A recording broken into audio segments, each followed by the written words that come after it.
اعوذ باللہ من الشیطان الرجیم بسم اللہ الرحمن الرحیم. عزیزان ایمان، آج نومبر 1969 کی 30 تاریخ ہے اور درس قرآن کریم کا آغاز سورہ آل عمران کی آیت 58 سے ہوتا ہے. 3/58. سابقہ آیات میں ان الزامات کی تردید کی گئی تھی جو یہودیوں کی طرف سے حضرت مریم علیہ السلام اور حضرت عیسیٰ علیہ السلام کے خلاف عائد کیے جاتے تھے. جیسا کہ میں نے عرض کیا تھا، بظاہر عیسائیوں کا ایک نبی، یہودی اس کے خلاف الزامات عائد کرتے ہیں اور قرآن ان کی تردید کرتا ہے، اور اس انداز سے تردید کرتا ہے کہ خود عیسائی بھی ایسی تردید نہیں کر سکے تھے. اور یہ اسی لیے کہ نبی نہ کوئی عیسائیوں کا ہوتا ہے، نہ یہودیوں کا ہوتا ہے، نہ مسلمانوں کا ہوتا ہے. یہ انبیاء کرام تو خدا کے ہوتے ہیں، سارے ہی خدا کی طرف سے آئے تھے، اسی کا پیغام دے کر آئے تھے. اس لیے قرآن کو ماننے والوں کو تو یہ کہا گیا کہ تم لا نفرق بین احد من رسلہ، ہم ان میں سے رسالت کی حیثیت سے کسی ایک میں بھی تفریق نہیں کرتے. لہذا ہم اگر ان الزامات کی تردید کرتے ہیں قرآن کی روشنی میں، عیسائیوں کے نبی کی نہیں کرتے، خدا کے ایک رسول کے خلاف، خدا کے پیغام کے دشمنوں کی طرف سے جو کچھ کہا جا رہا ہے اس کی تردید کرتے ہیں. اور اس اعتبار سے آپ دیکھیے کہ ہمارے ذمے تو دنیا بھر کے انبیاء کی، خواہ ان کا ذکر قرآن نے تصریحاً کیا ہے یا نہیں کیا، ان کی مدافعت ہمارے لیے جزو ایمان ہو جاتی ہے.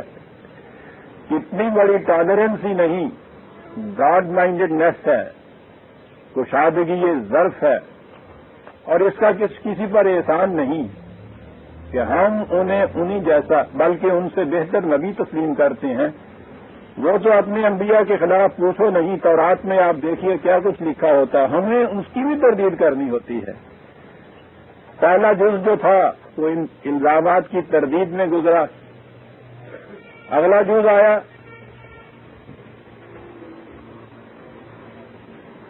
قرآن کریم نے ان لوگوں سے کہا تھا کہ تم اپنے انبیاء یا بزرگوں کی شان میں غلو نہ کیا کرو، مبالغہ نہ کیا کرو. آپ دیکھیے کہ جس طرح سے کسی کے خلاف جھوٹا الزام اس کی صحیح پوزیشن نہیں رہنے دیتا، اسی طرح سے اس کی پوزیشن کے متعلق مبالغہ جو ہے وہ بھی اس کی صحیح پوزیشن نہیں رہنے دیتا.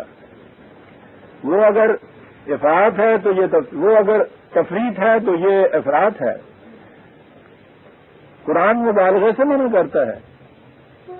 اور یہ آپ دیکھیں گے کہ الزامات تو کہیں کہیں عائد ہوتے ہیں، مبالغہ قریباً ہر بزرگ کی شان میں ہوتا ہے. اور قرآن مبالغے سے بھی اسی شدت سے منع کرتا ہے جس شدت سے وہ جھوٹے الزامات سے منع کرتا ہے. وہ ہر انسان کو اس کے صحیح مقام پر رکھنا چاہتا ہے، اور یہی اس کا صحیح شرف ہے کہ اس کو صحیح مقام پر رکھا جائے. اور میں سمجھتا ہوں کہ جتنا غلو اور مبالغہ کسی کو مارتا ہے نا، الزام تو ایسے مارتا ہی نہیں ہے. الزامات کی تردید بڑی آسان ہے. یہ جو علو مرتبت مبالغے کی بنا پر کسی کو عطا کیا جاتا ہے، اس کے خلاف آپ لب کشائی کیجیے، دیکھیے کس طرح سے بھیڑوں کے چھتے میں پتھر مارنے کی بات ہو جاتی. انبیاء کے متعلق جس طرح سے مبالغے سے کام لیا گیا ہے، اس کے متعلق کوئی ایک لفظ کیجیے کیجیے اور ان کو صحیح مقام پہ لائیے کفر و الحاد کے فتوے. کہہ دیجیے کہ رسول اللہ صلی اللہ علیہ وسلم بشر تھے، پھر دیکھیے ہوتا کیا ہے. وہ تو خیر حضور کا مقام ہے. کسی سائیں رسولی شاہ کے متعلق کہہ دیجیے کہ نہیں جی وہ تو ایسے ہی انسان تھے جیسے اور ہوتے ہیں، پھر دیکھیے کہ ان کے حلقہ مریدین جو ہے وہ کیا کچھ کرتے ہیں آپ کے ساتھ. اینٹ اور پتھر کی یہ جو چبوترا ہوتا ہے جسے آپ قبر کہتے ہیں، میں نے یہ بھی دیکھا ہے کہ قبر کی طرف پیٹ کر کے چلنے والا جو ہے وہیں اس کو پکڑ کے ڈھیر کر دیا. اتنی گستاخی یعنی حضرت صاحب کی شان میں نہیں، ان پتھروں کی شان میں جنہوں نے حضرت صاحب کو دبایا ہوا ہے. یہ کیا چیز ہے؟ کیا عجیب تعلیم ہے قرآن کی، جب وہ کہتا ہے ان سے کہ غلو مت کرو. جتنی حقیقتیں غلو کے اندر مستور ہوتی ہیں الزامات میں تو نہیں ہوتی. روم کے سب سے بڑے گرجے میں حضرت عیسیٰ علیہ السلام کی ایک تصویر ہے، مائکلو اینگل کی تصویر کہتے ہیں، بہترین تصویر. اس کے نیچے ان کے معتقدین اپنی عقیدت کی موم بتیاں جلاتے ہیں. تو ایک عرصے کی موم بتیوں کا جو دھواں ہے انہوں نے اس تصویر کے اوپر ایک پورا کوٹنگ کر رکھا ہے. تو تصویر ان عقیدت کی شمعوں کے دھوئیں کے نیچے دب کے رہ گئی ہے. ہر بڑی ہستی کی صحیح تصویر جو ہے ان کے عقیدت مندوں کی موم بتیوں کے دھوئیں کے نیچے دب کے رہ جاتی ہے. اور پھر وہ دھواں اور چیکٹ اتنا متبرک اور مقدس ہو جاتا ہے کہ کوئی اگر اس کو ہٹانے کا، چھیڑنے کا، کریدنے کا ذرا سا بھی قصد کرے تو اس کے ہاتھ کاٹ دیے جاتے ہیں. اور یہ وجہ ہے عزیزان من کہ قرآن کریم ہر بڑے انسان کو اس کے صحیح مقام پر رکھتا ہے اور یہی اس کا صحیح احترام ہے. الزامات کے دائرے کو سے آگے بڑھے تو اب وہ دائرہ آیا جہاں غلو نے حضرت عیسیٰ علیہ السلام کو ان کے مقام سے الگ ہٹا دیا تھا. اور میں سمجھتا ہوں کہ یہ مقام وہ ہے کہ جہاں آپ احباب سے بھی میں یہ کہوں گا کہ ذرا اعتدال اور توازن کو قائم رکھ کے بات سنیے. الزامات کی تردید میں نے کی تو اس سے آپ بھی متفق تھے. اب یہ جو مقام آ رہا ہے غلو اور مبالغے کا، اس میں صدیوں کے غلط معتقدات نے ہمیں بھی اس مقام پر پہنچا دیا ہے کہ غلو کے خلاف ہم بھی کچھ سننا برداشت نہیں کر سکتے. یہ جتنی لڑائیاں جھگڑے ہوتے ہیں یہ سب اس وجہ سے ہوتے ہیں کہ ایک گروہ نے اپنے کسی بڑے کے شان میں جو مبالغہ کر رکھا ہوتا ہے، دوسرا گروہ اس مبالغے سے ذرا نیچے اترتا ہے تو اس پہ تنقیص یا تنقیر سمجھی جاتی ہے کہ گستاخی کر رہا ہے جو ان کی شان میں.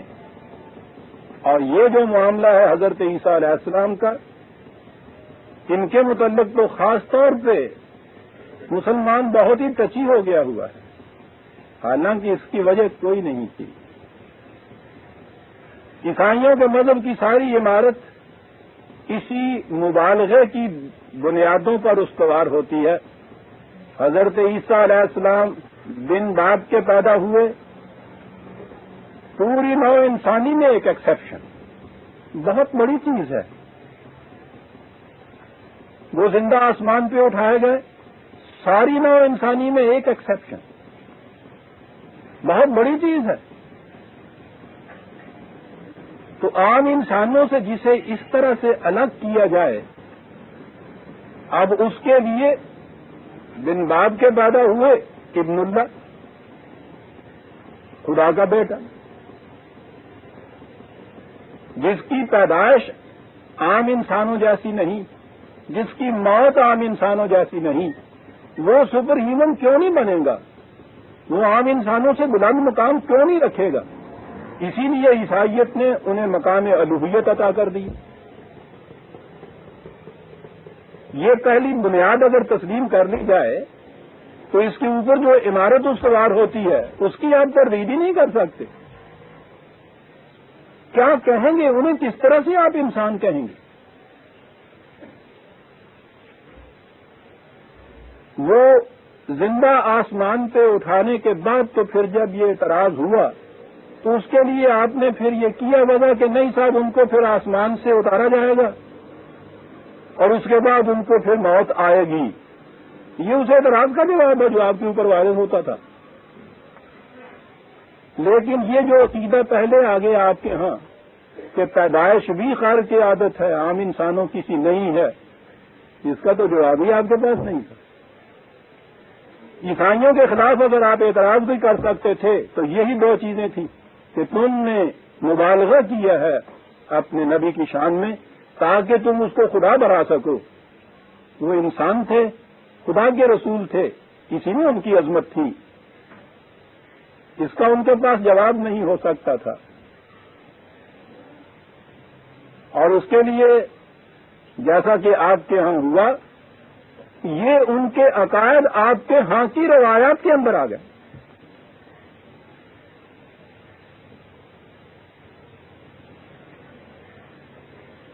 آپ کے قرآن کی تفسیریں ان روایات کی روح سے ہونے لگ گئیں اور بیان ہی یہی عقیدہ جو تھا مسلمانوں کا عقیدہ بن گیا۔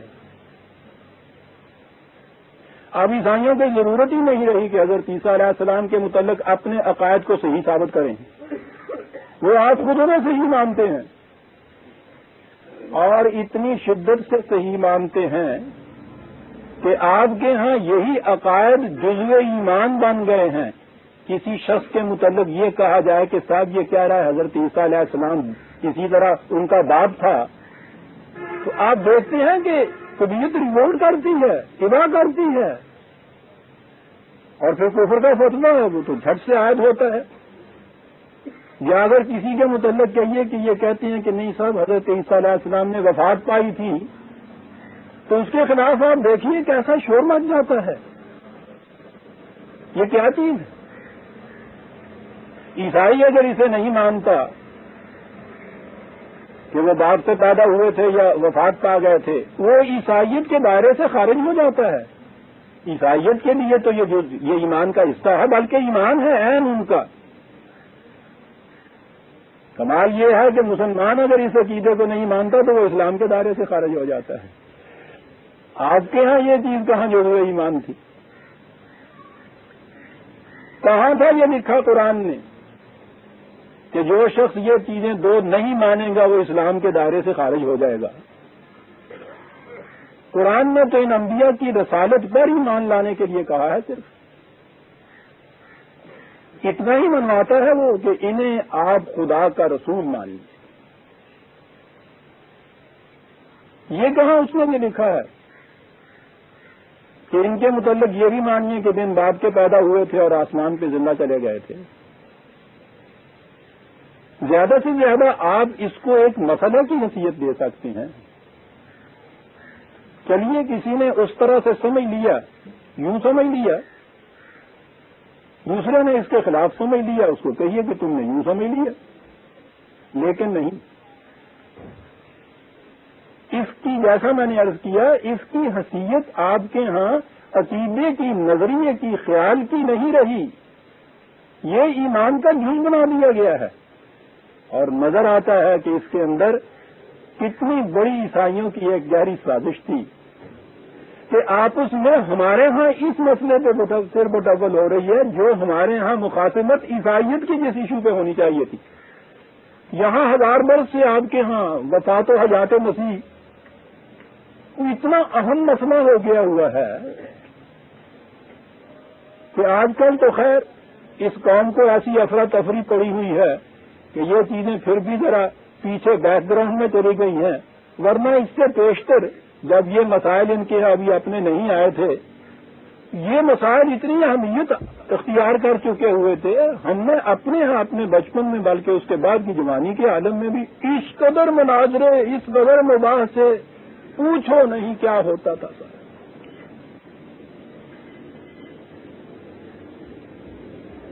یہ چیزیں اس طرح سے انسان کے غیر شعوری طور پر اس کی دل کی گہرائیوں میں اتر جاتے ہیں کہ ان کے خلاف پھر وہ ایک لفظ سننے کے لیے تیار نہیں ہوتا۔ جیسا میں نے عرض کیا ہے، الزامات کی آپ تردید کیجیے، ہر شخص خوش ہوگا۔ مبالغے کو آپ ہٹا کے صحیح مقام پہ لانے لگیے، ہر شخص آپ کے گلے پہ ہاتھ ڈال دے گا۔ لہذا عزیزان من، جہاں معاملہ مبالغے کا آئے وہاں ذہنی توازن کو برقرار رکھنا بڑا ہی ضروری ہو جاتا ہے۔ اس کا تعلق انسان کے جذبات سے ہوتا ہے، فکر سے نہیں ہوتا۔ اور جہاں جذبات کے مقام آتے ہیں وہاں اقبال کے الفاظ میں کہ مقام ہوش سے آساں گزر گیا اقبال، مقام شوق میں کھویا گیا یہ دیوانہ۔ یہ مقام شوق ہوتے ہیں عزیزان من جہاں جذبات آ جاتے ہیں۔ اس لیے یہاں بڑی احتیاط کی ضرورت ہے، اور مسلمان کے لیے تو احتیاط کے ہی مانگ کے لانے کی بات نہیں۔ قرآن جب اس کے سامنے ہو تو اس کے بعد وہ تو خود آپ کو ایسے احتیاطوں کے چینلز کے اندر، ساحلوں کے اندر لے جاتا ہے کہ آپ نہ مبالغے کی طرف جا سکتے ہیں نہ الزامات کی طرف جا سکتے ہیں۔ لہذا جو شخص قرآن پیش کرتا ہے وہ جس طرح سے ان الزامات کو قرآن کی روشنی میں تردید ان کی کرتا چلا جاتا ہے، ان مبالغوں کو بھی اسی طرح سے وہ ہٹا کر اس کو صحیح مقام پہ لاتا ہے، وہ مقام جو قرآن نے عطا کیا ہے۔ کسی کو اس سے اختلاف ہو تو اسے یہیں تک سمجھنا چاہیے کہ اس کا ایک مسئلہ ہے، اس کے متعلق وہ کچھ اور سمجھتا ہے، یہ شخص کچھ اور سمجھتا ہے، اس سے زیادہ ان مسائل کی کوئی اہمیت نہیں ہے عزیزان من۔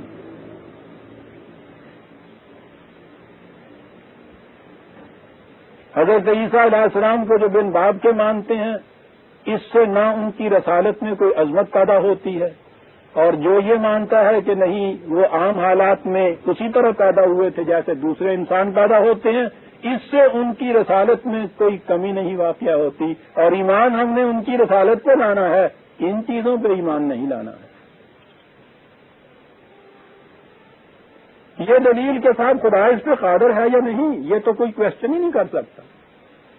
جو خدا اس پہ قادر ہے کہ اس پوری کائنات کو عدم سے وجود میں لا سکتا ہے، نان ایگزسٹنٹ سے ایگزسٹنٹ کر سکتا ہے، بغیر کسی مسالے کے، بغیر کسی میٹیریل کے، جہاں تک اس کا تعلق ہے کہ وہ قادر ہے یا نہیں، قدرت کا سوال اس میں کہاں پیدا ہوتا ہے؟ ہر چیز پہ قادر ہے، کر سکتا ہے۔ سوال یہ ہے، وہ کہتا یہ ہے کہ ہم کرتے نہیں ہیں۔ کسی کا کر سکنا اور اس کا نہ کرنا، یہ نہ کرنا جو ہے یہ تو خود اس کے اختیار اور اقتدار کی بات کہہ سکتا ہے کہ اتنی قدرت رکھتے ہوئے بھی ہم نہیں کرتے، صاحب اقتدار ہے نا۔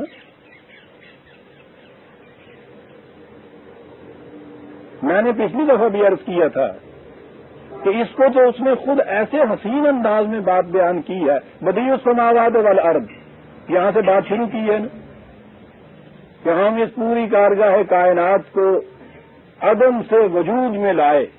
بہت بڑی قدرت ہے، یہ بہت بڑا اقتدار ہے، بہت بڑا معجزہ جسے آپ کہیں گے، اور اس کے آگے یہ ہے، لیکن یہ سوچو کہ ہمارے ہاں بیٹا کیسے ہو سکتا ہے جبکہ میری بیوی نہیں ہے۔ یہ ہے خدا نے جو وہ خود قرآن میں یہ کہا کہ ایک طرف اس کے قادر مطلق ہونے کا یہ عالم کے اتنی عظیم کائنات کو بغیر کسی قانون کے، بغیر کسی پہلے مسالے کے وجود میں لے آیا، اس کے بعد بیٹا ہو جانا جو ہے، یہ کون سی چیز ایسی تھی جو ممکن نہ ہو اس کے لیے؟ وہ کہتا ہے کہ یہ کیسے ہو سکتا ہے جبکہ خدا کی بیوی نہیں ہے۔ تو اس نے یہ پھر بتا دیا کہ اس کے بعد ہم نے یہ قانون بنایا ہے کہ انسان کی پیدائش اسی صورت میں ہو سکتی ہے کہ ایک مرد ہو اور ایک عورت ہو۔ ان میں سے اگر ایک بھی نہیں ہے، خدا کر سکتا ہے، لیکن اس نے کہا ہے کہ ہم نہیں کرتے، خود دلیل دی ہے اس نے اس بات کی۔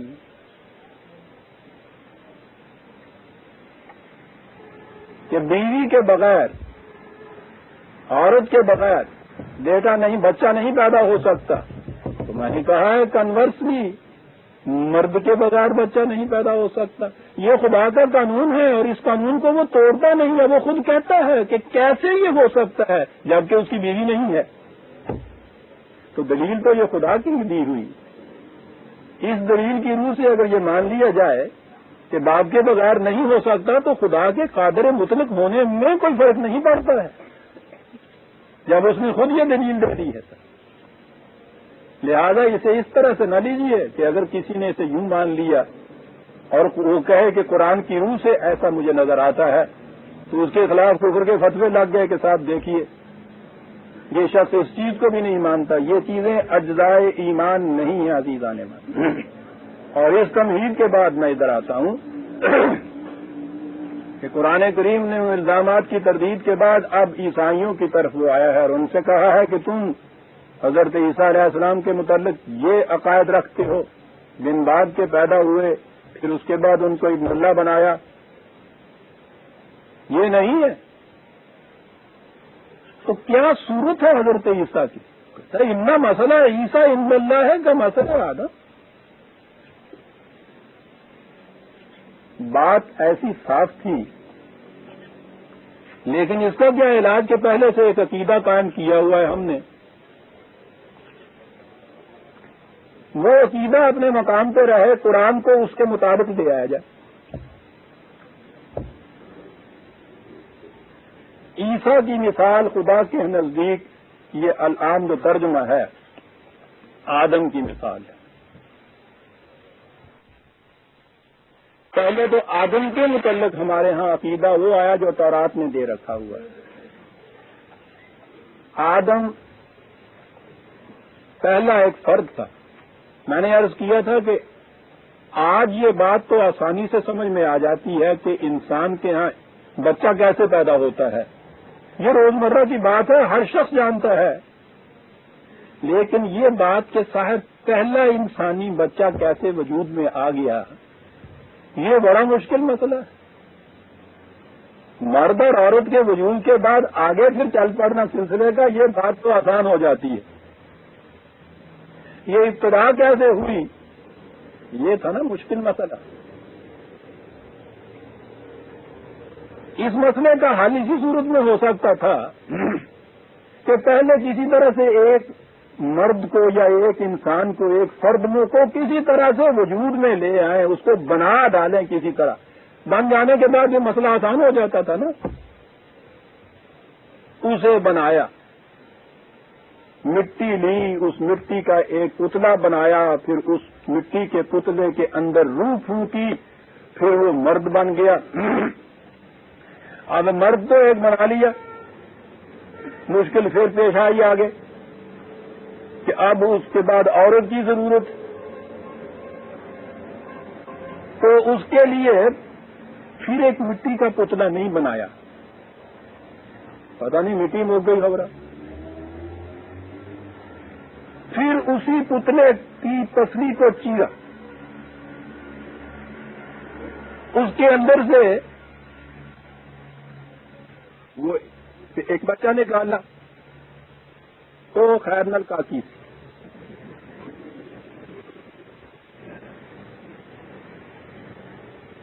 کام بن گیا۔ وہ بھی اگر لڑکا ہوتا تو پھر وہ مشکل کی مشکل ہی رہتی۔ تورات کے بیانات ہیں عزیزان من، ذہن انسانی اس سے آگے سوچ نہیں سکتا تھا، اور ہر جگہ کے ذہن انسانی نے یہی سوچا۔ تورات کے انسانی ذہن نے یہ سوچا، ادھر آئے تو شیو جی اور پاروتی ہمارے سامنے آئے، بالکل اسی طرح سے۔ یعنی پہلا انسان کسی طرح سے وجود میں لایا جائے تو آگے بات چلے نا۔ ورنہ یہ مسئلہ سمجھ میں ہی نہیں آتا کہ مرغی پہلے تھی یا انڈا پہلے تھا. کیوں نہ بینند حقیقت رہے افسانہ زنند. ہم الزام نہیں دیتے تھے، انسان یہی سوچ سکتا تھا. ہماری یہ کوئی بڑی کاریگری نہیں ہے کہ ہم نے صحیح بات کو سمجھ لیا. اس 5-6 ہزار سال کے عرصے میں انسانی علم نے ٹھوکریں کھاتے ہوئے، رسیاں تڑواتے ہوئے، کتنی کاوشیں کرتے ہوئے، کتنی تحقیقات کے بعد ایک مقام پہ پہنچے ہیں جس مقام پہ یہ مسئلہ بھی حل ہوتا ہے. ہماری خوبی یہ ہماری نہیں ہے، میں کہتا ہوں. پھر بھی ہم اس لیے ایڈوانٹیجس پوزیشن میں ہیں کہ جب انسانی تحقیق ایک حقیقت تک پہنچتی ہے تو وہ حقیقت وہ ہوتی ہے جو 1400 سال پہلے قرآن میں بیان کی گئی ہوتی ہے.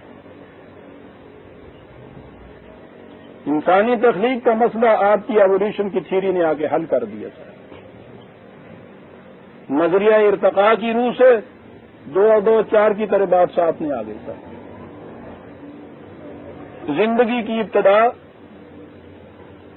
غیر جاندار مادہ ان آرگینک میٹر جو ہے وہاں سے شروع ہوتی ہے. قرآن نے کہا خلقہ من تراب کا مثل آدم خلقہ من تراب. موضوع آج کا نہیں ہے کہ میں قرآن کی روح سے پورے سلسلہ ارتقاء کی کڑیاں آپ کے سامنے پیش کروں. آگے آتا ہے ایک مقام، وہاں پہنچ کے میں یہ عرض کروں گا.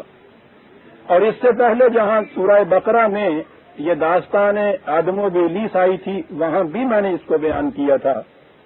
آج اشارتاً بیان کر کے آگے بڑھ جاتا ہوں کہ یہ ارتقاء یا ایوولوشن کی تھیوری کے مطابق زندگی کی ابتدا ان آرگینک میٹر سے ہوتی ہے جسے قرآن نے تراب کہا ہے. اور اس کے بعد یہ کہا ہے کہ وجعلنا من الماء کل شیء حی.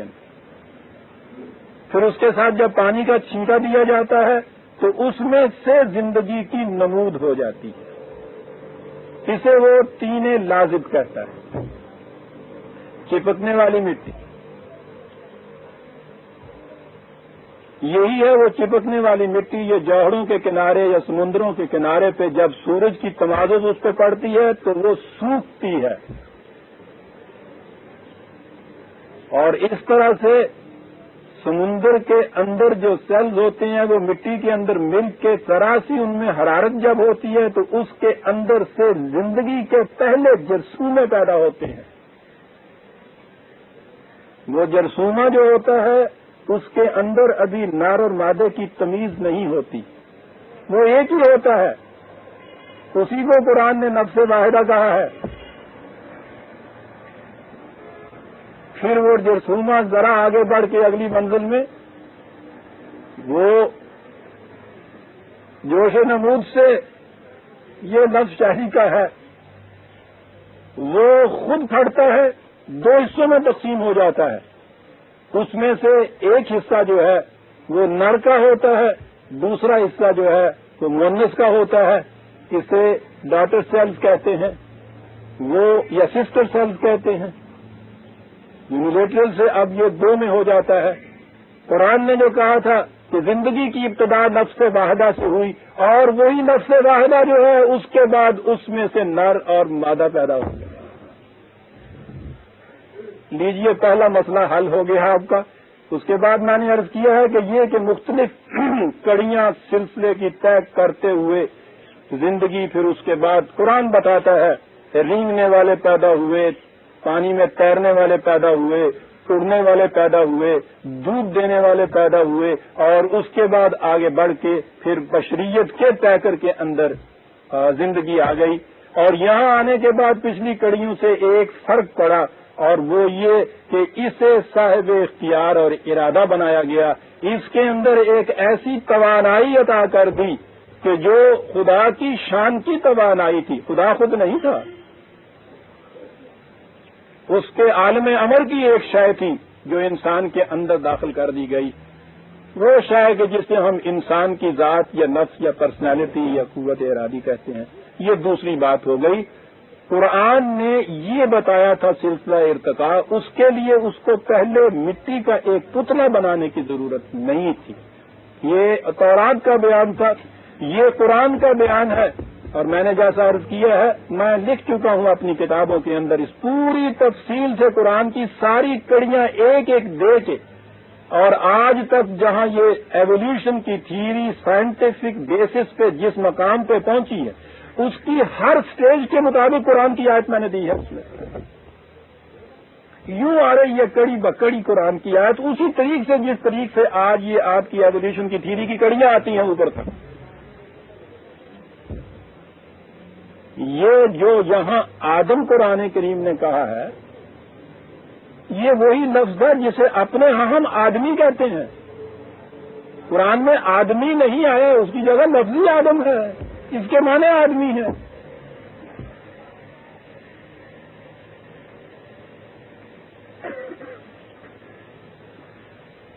آدمی کی تخلیق، اب یہ جو چیز آپ کے سامنے آ جائے تو بات واضح ہو گئی۔ عیسیٰ، قرآن نے کہا ہے کہ تم خامخواہ کے لیے اس کو ایک ایکسیپشن میں لیے جا رہے ہو، خارق عادت میں لیے جا رہے ہو۔ اس کی مثال تو ایک عام آدمی کی مثال ہے، اور آدمی کی تخلیق جو ہے اس کی ابتدا شروع سے یہ کر دی، یعنی پہلی کڑی اس کی گنا دی، خلقہ من تراب۔ اس کی تو تخلیق کا آغاز مٹی سے ہوا، ان آرگینک میٹر سے ہوا۔ اب یہ چیز کہ یہاں آدم کا لفظ ہے اور میں نے کہا ہے کہ یہ انسان کے متعلق ہے، یہ چیز کیا قیاس پہ مبنی ہے؟ ہمارے قیاس پہ مبنی نہیں ہے، قرآن پہ مبنی ہے۔ قرآن اپنے کسی بیان کو واضح کیے بغیر نہیں چھوڑتا عزیزان من، لیکن اس کے سمجھنے کا ایک طریقہ ہے، اور وہ جیسا کہ میں بار بار عرض کر چکا ہوں، تصریف آیات۔ ایک بات جو ایک مقام پہ آئی ہے، دوسرے مقامات میں آپ دیکھیے تو اس کی وضاحت آپ کو ملے گی، اور کوئی آیت قرآن کی ایسی نہیں رہ جاتی عزیزان من جس کی وضاحت قرآن سے خود نہ ملتی۔ اعجاز ہے اس کتاب عظیم کا، خارج سے کہیں نہ جائیے لینے کے لیے یہ چیزیں، نہ اپنے ذہن سے تراشیے، محنت کیجیے، کوشش کیجیے، اس کے اندر جائیے قرآن کے، آپ کو ملے گی وہ چیز اس قرآن کے اندر۔ لیکن اس کے لیے پہلی چیز یہ ہے لا الہ۔ ذہن کو آپ پاک اور صاف کیجیے ان تمام نظریات اور خیالات اعتقادات سے کہ جو پہلے مروج چلے آ رہے ہیں، اور وہ بڑے انسان کی تحت شعور کے اندر پہنچے ہوئے ہوتے ہیں، ان کا نکالنا بڑا مشکل ہے۔ کعبے کے اندر کے بت رسول اللہ صلی اللہ علیہ وسلم نے بھی اپنی نبوت کے آخری دنوں میں جا کے نکالے تھے، یہ بڑے سخت ہوتے ہیں، لمبا عرصہ لگتا ہے، لیکن جب تک یہ کعبے کے اندر سے نکلے نہیں تھے حضور اس میں داخل نہیں ہوئے۔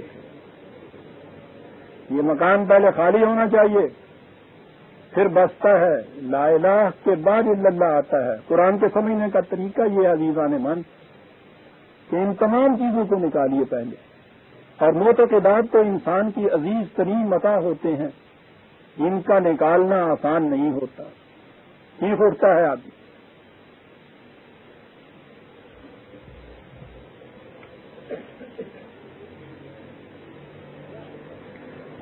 ایک اعلان ذاتی طور پر، کرشن نگر سے نادر خان صاحب جو جیپ میں آئے ہوئے ہیں ان سے کہیں کہ جلدی سے گھر پہنچ جائیں، ان کی ساس صاحبہ کی حالت خراب ہے۔ نادر خان صاحب کرشن نگر سے جو تشریف لاتی ہے۔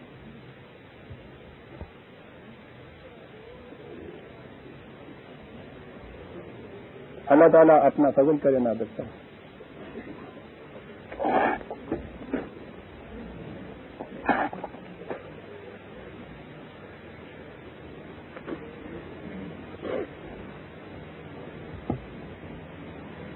میں کہہ رہا تھا کہ قرآن نے اس کی وضاحت کی ہے کہ یہ کسی آدم نامی فرد کی بات نہیں ہے کہ اس کو خدا نے مٹی سے پیدا کیا.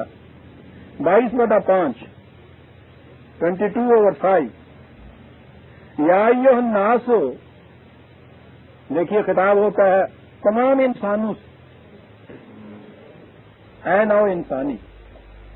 یا ایھا الناس ان کنتم فی ریب من البعث، اگر تم دوبارہ اٹھائے جانے کے متعلق کسی شک و شبہ میں ہو.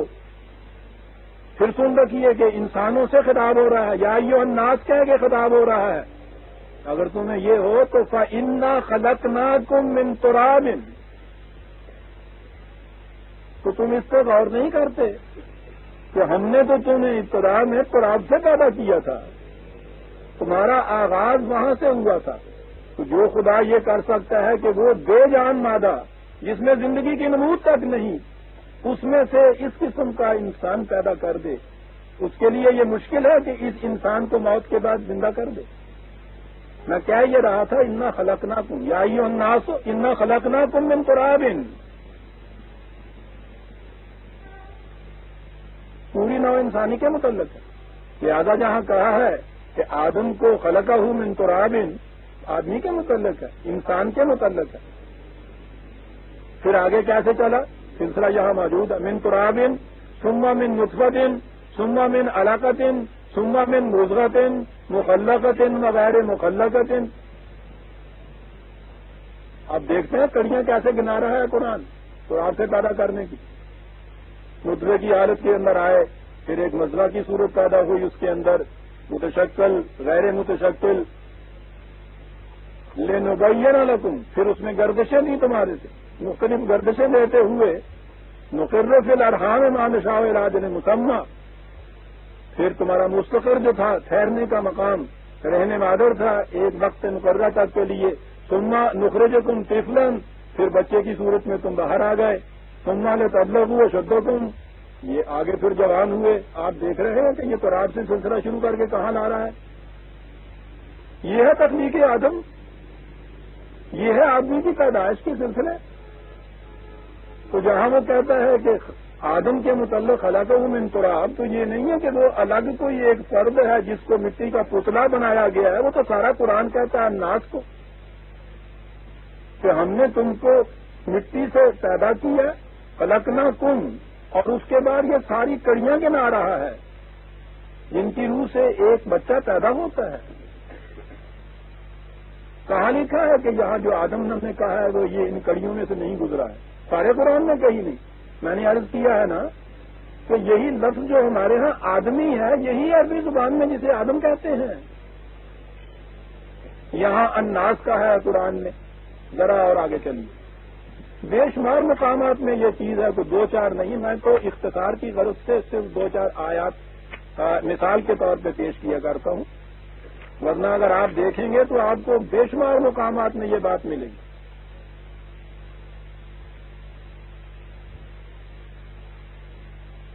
(30/20) پورے انسانوں سے خطاب ہے. وَمِنْ آيَاتِهِ أَنْ خَلَقَكُم مِّن تُرَابٍ ثُمَّ إِذَا أَنْتُمْ بَشَرٌ تَنْتَشِرُونَ. دیکھیے یہاں بشر کہا ہے. اس کی نشانیوں میں سے یہ بھی ہے، اس کے قوانین میں سے یہ بھی ایک چیز ہے کہ تمہیں اس نے تراب سے پیدا کیا اور پھر تم ایک بشر ہو کہ جو چلتے پھرتے ہو. بشر وہاں ناز کہا تھا، یہاں بشر کہا ہے، وہاں آدم کہا ہے، تو ظاہر ہے کہ تینوں ایک ہی چیز ہے. اور اس کے بعد جو کہا کہ تم اس کو مان رہے ہو عیسیٰ کو علیہ السلام، کہیں یہ صورت کہ وہ اس طریق سے نہیں پیدا ہوا، تم کہہ رہے ہو کہیں خدا کا بیٹا ہے. بابا وہ تو اس کی مثال تو عام آدمی کی مثال ہے کہ جس کی تخلیق کا سلسلہ یہ تھا. یہاں صرف ایک لفظ سے ابتدا سے بات کی ہے. یہاں بھی جو 30/20 آیت میں نے دی ہے اس میں صرف انقراد کہا ہے، اگلی کڑیاں نہیں گنائی. اگلی کڑیاں دوسرے مقامات میں گنائی ہیں، اور ان کڑیوں کے متعلق یہ چیز کہی کہ ہمارا یہ عالم امر کے اندر ہمارا یہ ایک قانون تھا، اور قانون ہمارا یہ ہوا کرتا ہے قال لہ کن فیکون. اب ہمارے ہاں یہ کن فیکون بھی جو ہے بس اس کے بھی معنی یہ ہوتے ہیں. یہ ساری کائنات یہ سلسلہ تخلیق کیا کن فیکون ہے صاحب. اللہ نے کہا کن اور وہ ہو گیا. حالانکہ قرآن نے یہ بتایا ہے کہ یہ اسکیم ہوتی ہے، وہ اسکیم ہے کہ جس میں کون کے معنی ہیں اس کے عالم امر کے اندر اس کا ارادہ، اس کا فیصلہ، اس کی مشیت. جہاں وہ یہ کہتا ہے کہ یفعل ما یرید، وہاں ہم کسی سے پوچھتے نہیں ہیں کہ کیسے بنائیں، ہم خود فیصلہ کرتے ہیں کہ اس اسکیم کو کیسے چلانا چاہیے. اسکیم یہ جو ہوتی ہے خدا کی عالم امر سے متعلق وہ ہوتی ہے کن. اور آگے جو آپ دیکھتے ہیں فیکون، کیا بات ہے قرآن کی، ارباب غور اس کو اپریشیٹ کریں گے. فیکون کے اندر مضارع کا صیغہ ہے، ماضی کا نہیں ہے. تو ہم نے کہا وہ ہو گیا، فیکون پھر وہ ہوتا چلا جاتا ہے.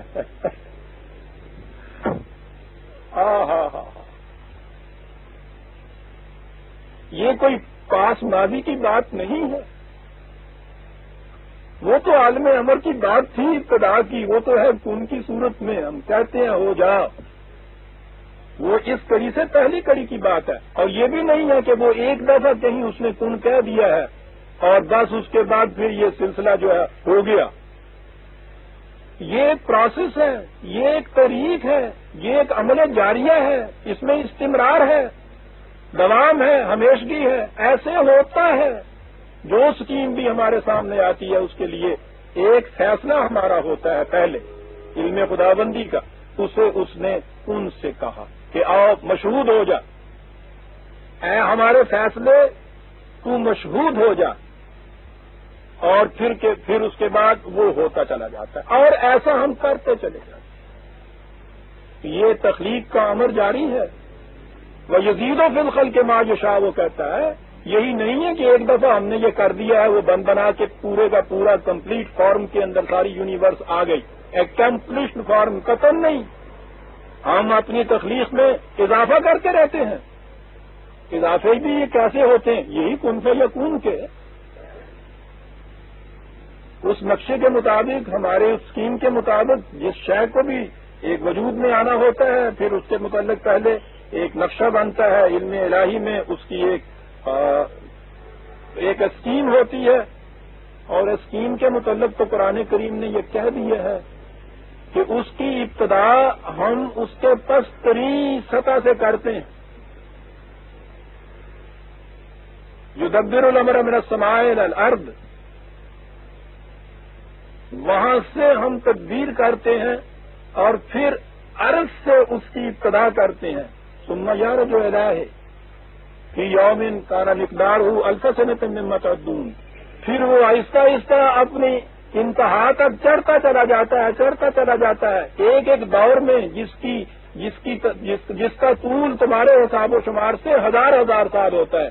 کئی جگہ لکھا ہے 50,000 ہزار سال ہوتا ہے. دیکھتے ہیں من السماء امر ہے کن، اس کی ابتدا ہوتی ہے پسترین درجے سے. پھر وہ اس کے بعد اپنے ارتقائی منازل طے کرتا ہوا اوپر چڑھتا چلا جاتا ہے.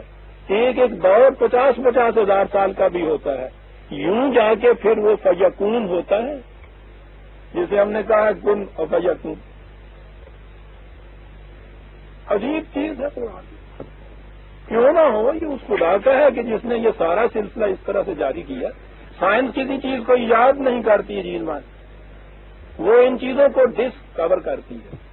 اس کے اوپر جو جہالت کا پردہ پڑا ہوا ہوتا ہے اس پردے کو صرف اٹھاتی ہے. ہم کتاب کائنات کو لکھتے نہیں ہیں، ہم کتاب کائنات کو صرف پڑھتے ہیں. لکھی ہوئی تو یہ خدا کی ہے، اس لیے وہ پھیلی ہوئی ہے. یہ اس طرح سے لکھا ہوا ہے، دونوں ہی خدا کی ہے. کوئی وہاں مشاہدہ کرتا ہے، کوئی یہاں اس کو آگے دیکھ لیتا ہے. دونوں میں اختلاف تو ہو ہی نہیں سکتا. ابھی یہ ہے وہ چیز کہ آدم کی مثال وہ عام آدمی کی مثال ہے. یوں اس کا سلسلہ تخلیق کا آغاز ہوا اور اس طرح سے وہ پھر مختلف مراحل طے کرتا ہوا پیکر بشریت کے اندر آیا. کہیں الناس کہا ہے، کہیں بشر کہا ہے، کہیں آدم کہا ہے.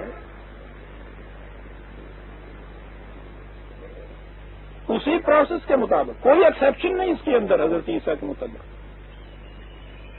کہتے ہیں کہ صاحب دیکھیے نا، کہا ہے کہ مثال اس کی آدم کی ہے اور آدم وہ تصور ہوا.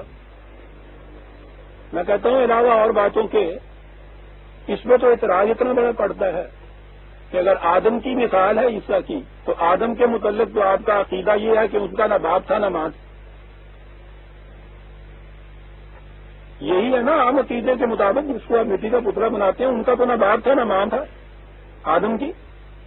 تو جب اس کی باپ اور ماں دونوں نہیں تھے، اور یہاں اس کی ماں کے متعلق جو آپ مانتے ہیں کہ وہ اس کو تو بار بار دیکھتا ہوا ہے ابن مریم، تو یہ تو مثال ہی ناقص ہو گئی.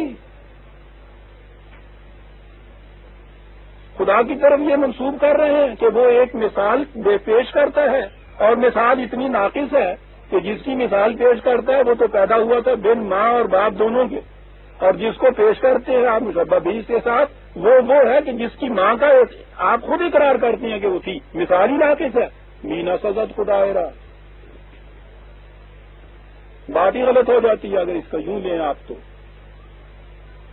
اس نے تو بات صاف کی تھی، لیکن وہ جو پہلے اعتقادات ذہنوں کے اندر ہمارے آئے ہوئے ہیں، وہ نہیں اس چیز کو اندر جانے دیتے کہ لا الہ جب تک نہ ہوگا الا اللہ آ ہی نہیں سکتا تھا.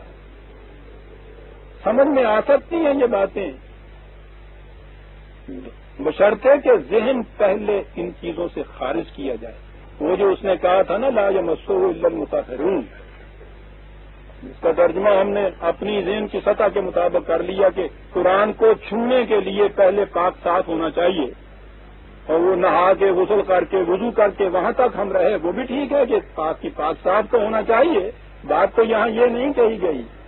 کہا تو یہ گیا ہے کہ اس سے وہی انسان نصب کر سکتا ہے، اس سے کچھ حاصل کر سکتا ہے جو پہلے اپنے قلب و نگاہ کو انسانی خیالات سے پاک اور صاف کر لے.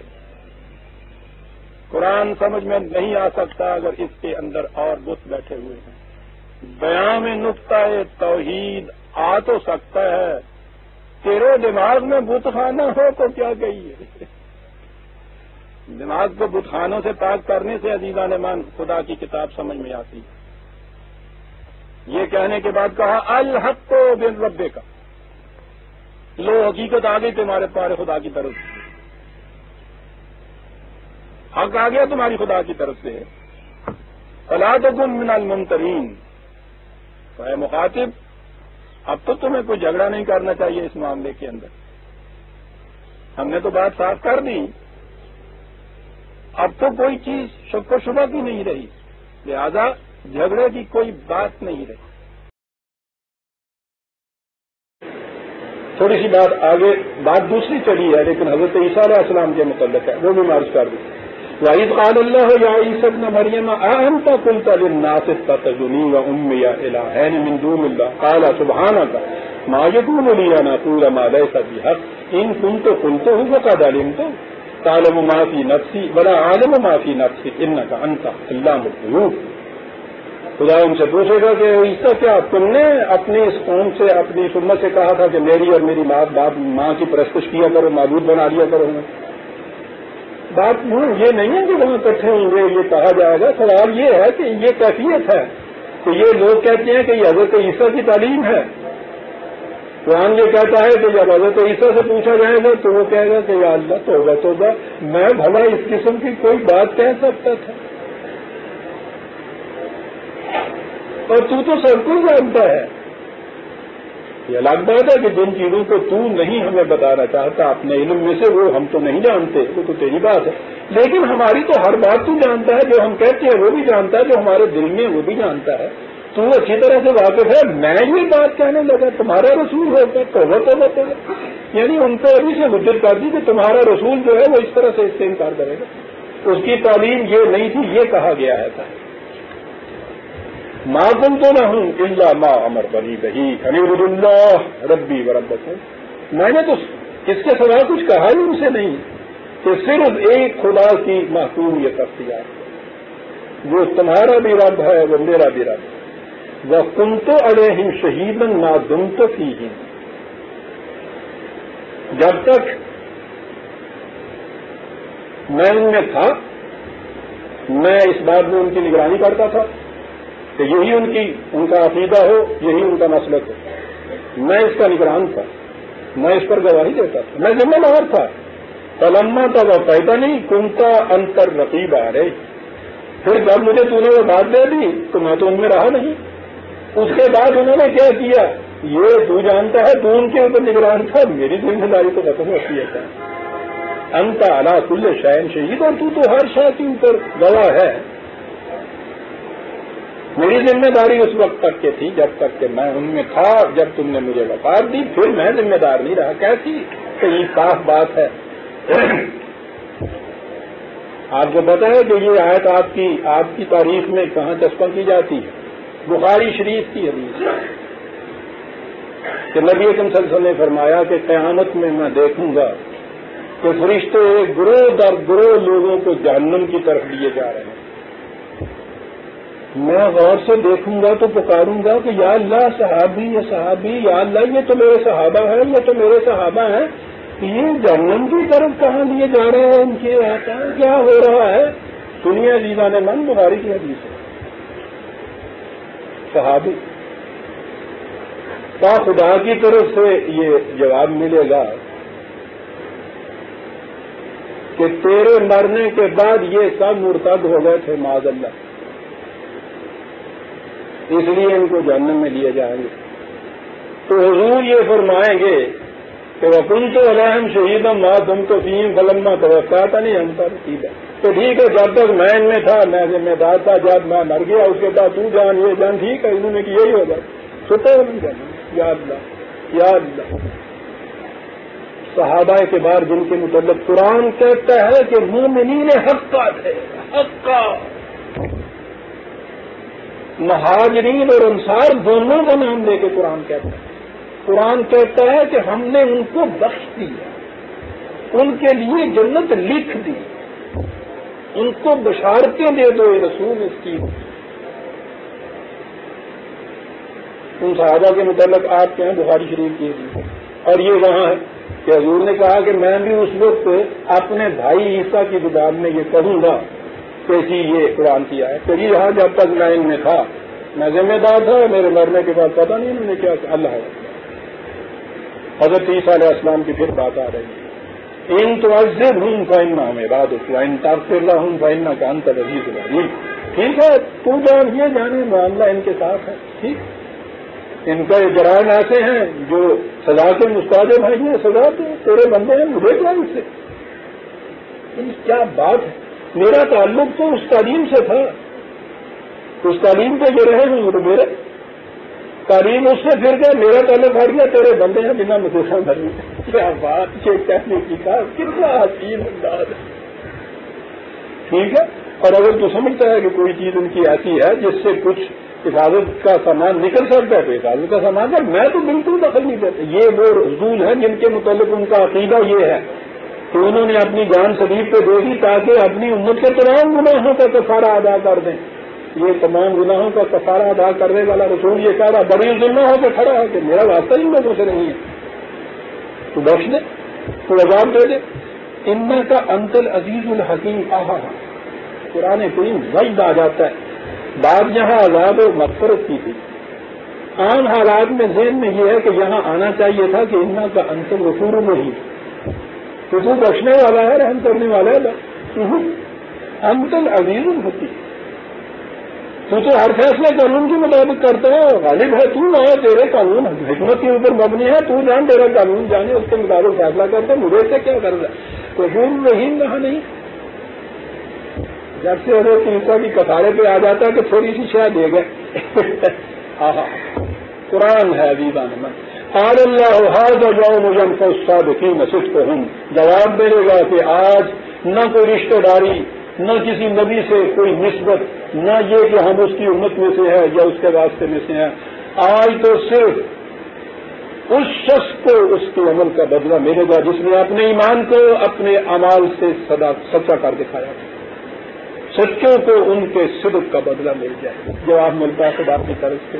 کفارے اور شکایتیں ساری ختم ہو جاتی ہیں اس میں۔ یہاں جنات تجری من تحتہا الانہار، یہ وہ لوگ ہیں کہ جن کے لیے وہ باغات ہیں کہ جن کی شادابیاں کبھی ختم نہیں ہوں گی. خالدین فیہا ابدا، وہاں سے ان کو کوئی نکالے گا بھی نہیں. رضی اللہ عنہم ورضوا عنہ، انہوں نے خدا کے قانون سے ہم آہنگی اختیار کی، اس قانون کے نتائج ان کے ساتھ ہم آہنگ ہو گئے. اس طرح سے یہ آگے بڑھے. ذالک الفوز العظیم، کتنی بڑی اچیومنٹ ہے یہ. میں نے کہا ہے کہ قرآن نجات کا قائل نہیں، وہ تو ایزیومر ہو جانا ہے. فوز ہے، اچیومنٹ ہے، ایکوزیشن ہے. کتنی بڑی چیز ہے جو انہوں نے حاصل کی ہے زندگی میں. کنسٹرکٹیو چیزیں ہیں، آگے بڑھیں گے یہ. اور یہ اس خدا کے قانون کی روح سے للہ ملک السماوات والارض وما فیہن، ساری کائنات میں جس طرح سے اس کا قانون اسباب و علل کاز اینڈ ایفیکٹ چل رہا ہے، اسی کے مطابق یہاں فیصلے ہوتے ہیں. وہو علی کل شیء قدیر، اس نے ہر شے کے پیمانے مقرر کر رکھے ہیں. انہی پیمانوں کے متعلق ہے اس کا تیری امت کا بھی انجام ہوگا. ان کے بھی ہماری اسی طرح سے تولے جائیں گے. اسی کے مطابق ان کو بھی جسے تو کہا ہے کہ وہ عذاب مل جانا یا حفاظت کی صورت پیدا ہو جانا، یہ اسی صورت میں ہوگا جو ہم نے اپنے پیمانے مقرر کیے ہیں. انت العزیز الحکیم یہ کہا ہے، یہ ہے خدا کا عزیز و حکیم. نبی اکرم صلی اللہ علیہ وسلم سے پھر کہا گیا فمن حاجک فیہ من بعد ما جاءک من العلم فقل تعالوا ندعو ابناءنا وابناءکم ونساءنا ونساءکم وانفسنا وانفسکم ثم نبتہل فنجعل لعنت اللہ علی الکاذبین. جو آیت میں نے پہلے ابھی کہی تھی وہ حضرت عیسیٰ علیہ السلام کی پیدائش کی. یہ اگلی آیت جو ہے اس کے لیے پھر ہمارے دماغ کے اندر ایک چیز پہلے سے آئی ہوئی ہے اور اس کے مضمون کے متعلق بھی عجیب عجیب پھر پریشانیاں ہمارے ہاتھ.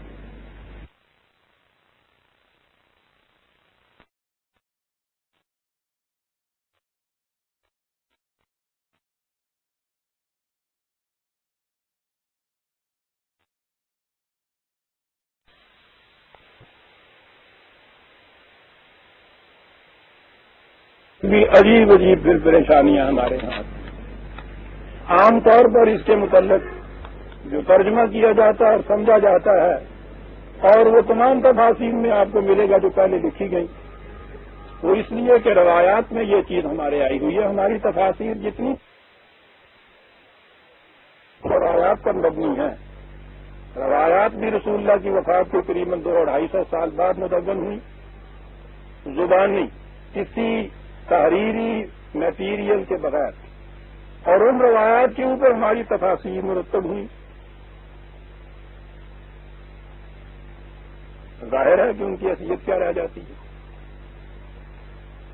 اس کے متعلق کہا جاتا ہے کہ اگر پھر اس کے باوجود تیرے ساتھ یہ لوگ جھگڑا کریں، بعد اس کے کہ تیرے پاس العلم آ چکا ہے، العلم قیاس آرائی نہیں، الحق العلم خدا کی طرف سے جو علم ملتا ہے وہ آ چکا ہے، تو اس کے باوجود اگر یہ لوگ خود سے جھگڑا کرتے رہے، باز نہیں آتے اس کے بعد بھی، میں یہ عرض کر رہا ہوں کہ عام طور پہ جو اس کا معنی سمجھا جاتا ہے پہلے وہ سامنے لے آئی.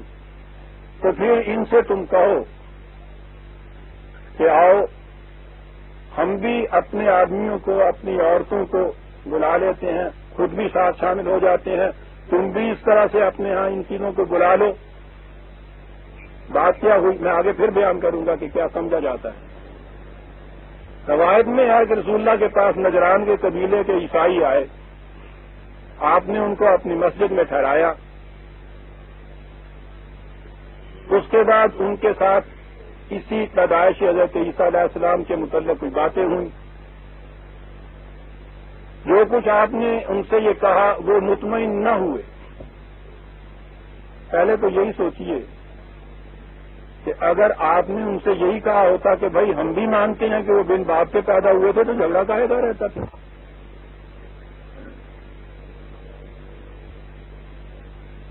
لیکن یہ تو ان کی جو دعویٰ تھا اس کو پہلے ہی مان چکے.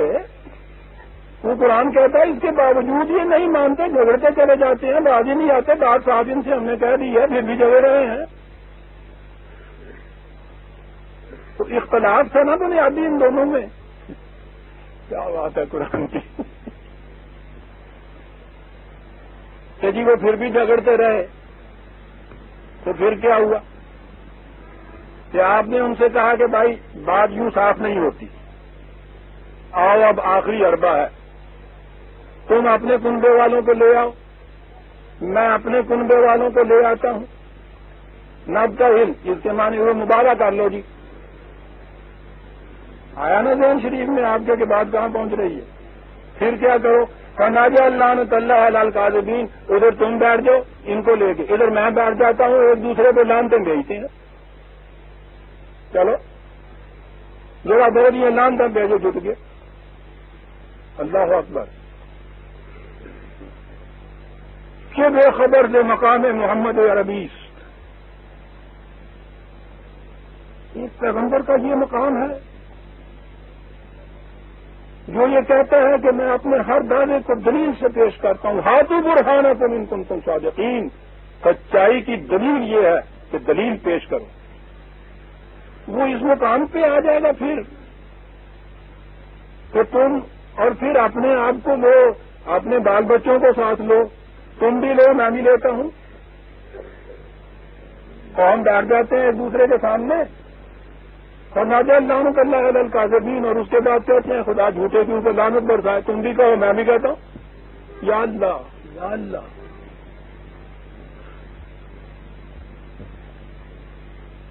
اور اس کے بعد یہ ہے کہ صاحب وہ اس سے ڈر گئے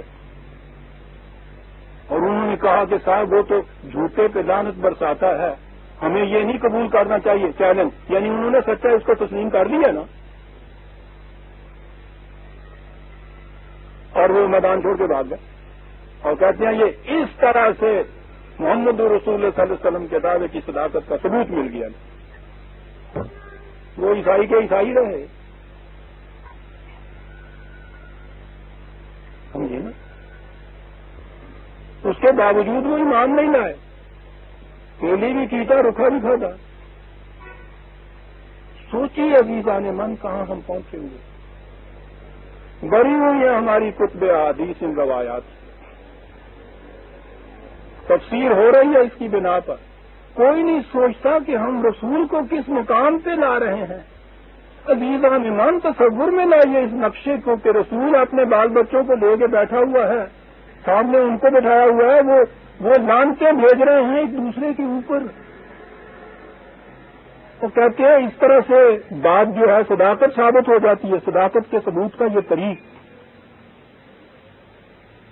پہلے دور کا تو ہمیں پتہ نہیں. ہمارے دور میں یہ جو ٹرم تھی مباہلہ, مباہلہ بھی اس کو کہتے ہیں, ملائنہ بھی اس کو کہتے ہیں. یہ لعنت سے ملائنہ کے مباہلہ کے معنی ایک دوسرے سے مباہلہ کرنا. میں ریئز کروں گا کیا ہے اس کا نام مباہلہ رکھا, ایک نئی ٹرم انہوں نے قائم کی. پھر اس کو ملائنہ کہا, ایک دوسرے پہ لعنتیں برسانا. اور ہمارے دور میں اس کا بڑا چرچا ہوا. مرزا قادیانی نے اس چیز کو بات پیش کی.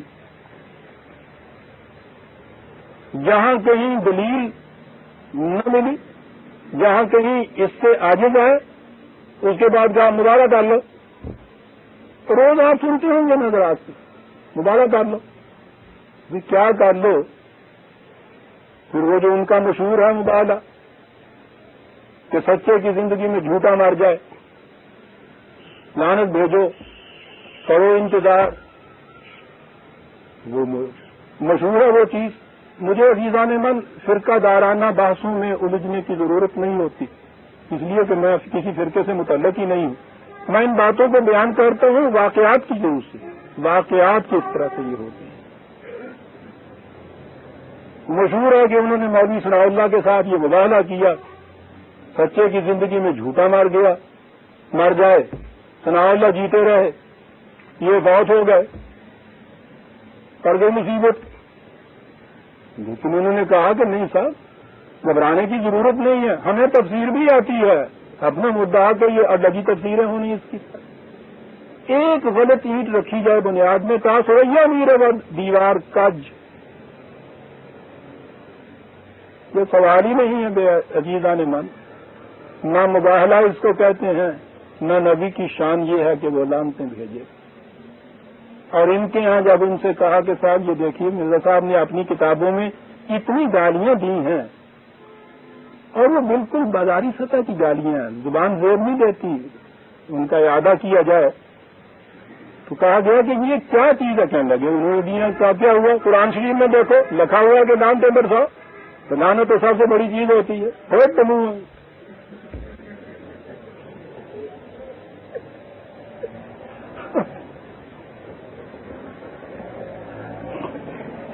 مقام نبوت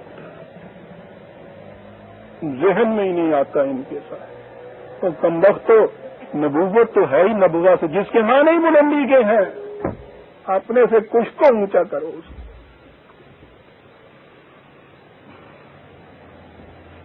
قرآن کریم نے بیشتر مقامات پہ، اب آئیے قرآن کی طرف عزیزان من، نبتہل اس میں لفظ جہاں سے مبالغہ ہے، مباہلہ، اس کے معنی ہے یہ کچھ کرنا جو میں نے عرض کیا۔ عربی زبان میں بہل کے معنی ہوتے ہیں کسی سے قطع تعلق کر لینا، کسی کو آزاد چھوڑ دینا، کسی سے یہ کہنا کہ بھائی اس کے بعد پھر ٹھیک ہے تم جاؤ اپنے راستے کے اوپر، مجھے اپنے راستے کے اوپر جانے دو۔ ان کے ہاں کہتے ہیں جب کسی اونٹنی کو وہ اس طرح چھوڑ دیتے ہیں کہ مہار بھی اس کی نہ ہو، عام طور پہ اس کے تھنوں کے اوپر کپڑا باندھ دیتے تھے یا وہ چھکا چڑھا دیتے تھے کوئی دودھ نہ دو، وہ بھی اتار دیا جائے، مہار بھی اتار دی جائے اور یوں چھوڑ دیا جائے اس کو وہ کہتے ہیں ابتہال۔ جس شخص سے کوئی تعلق نہ رکھا جائے اس کو وہ کہتے ہیں ابتہال۔ ان کی زبان میں اس طرح سے یہ آج بھی یوز کرتے ہیں، بہل کے معنی ہوتے ہیں کہ چھوڑ دو بھائی۔ قرآن کریم نے یہ بتایا ہے کہ انہیں سمجھاؤ، ایک مقام پہ نہیں دوسرے مقامات میں، انہیں سمجھاؤ دلائل سے، براہین سے، ان کے اپنے ہاں سے اسناد پیش کر کے، علم کی بارگاہ سے، یہ سب کچھ کرنے کے باوجود اگر یہ پھر بھی اپنی اس کج بازی کے اوپر اڑے رہیں تو پھر خام خواہ وقت ضائع کرنے کی ضرورت نہیں ہے، پھر ان سے مغز مارنے کی ضرورت نہیں ہے۔ جو دلیل و برہان سے بھی نہیں سمجھتا، پھر اس کے بعد ان الساعۃ لآتیۃ، یہ انقلاب جس کی طرف تو دعوت دیتا ہے یہ تو آ کے رہے گا۔ اب یہ چیز کہ اپنا سارا وقت ان کور مغزوں کے پیچھے تو ضائع کر دے، اذا خاطبهم الجاہلون قالوا سلاما، جب ایسوں کے ساتھ واسطہ پڑ جائے جو نہ دلیل سنے، نہ برہان مانے، نہ سند مانے، پھر کیا کیا جائے؟ لگا رہا ہے ان کے پیچھے، کہا نہیں فاصفح صفح الجمیل، ان سے کنارہ کش ہو جائے، ان سے الگ ہو جا، الگ بھی ہو تو حسن کارانہ انداز سے ہو۔ یہ ہے مقام 15/85، 15/85، اور یہی چیز ہے میں نے عرض کیا ہے کہ کئی مقامات میں قرآن نے کہا ہے کہ جب یہ مقام آ جائے کسی کے ساتھ تو پھر زیادہ وقت ان کے ساتھ ضائع نہ کرو، تم پھر اپنا کام کرو۔ 73/10، ہاں یہاں تک جب یہ چیز ہو گئی تو فاصبر علی ما یقولون، پھر جب کسی کے پاس دلیل برہان نہ رہے تو اس کے بعد پھر وہ اعتراضات، الزامات، حتیٰ کہ گالیوں تک اتر آتا ہے نا، استہزاء قرآن کہتا ہے اس میں آ جاتے ہیں، یہ کچھ حرکتیں کرنے لگ جاتے ہیں، اس سے بڑا دل دکھتا ہے انسان کا۔ ایک شخص دلیل و برہان سے بات کرے اور دوسرا شخص آپ کا منہ چڑھا کے چلا جائے، آپ دیکھتے ہیں کہ اس کے اندر تنگی گزرتی ہے۔